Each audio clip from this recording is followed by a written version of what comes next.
Remember the last time this happened on one of your roofs?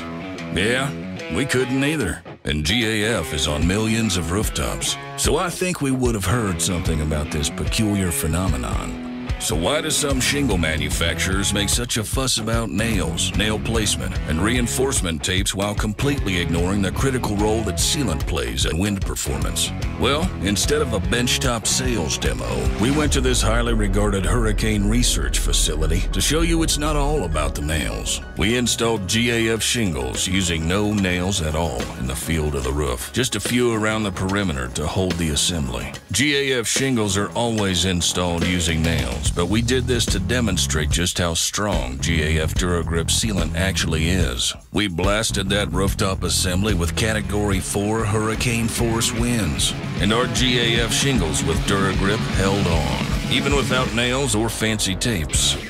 DuraGrip, available on all GAF shingles, including our new Timberline HDZ shingles. Timberline HDZ shingles, when installed with the required combination of GAF accessories, are eligible for the wind-proven limited wind warranty, an industry-first wind warranty with no maximum wind speed limitation.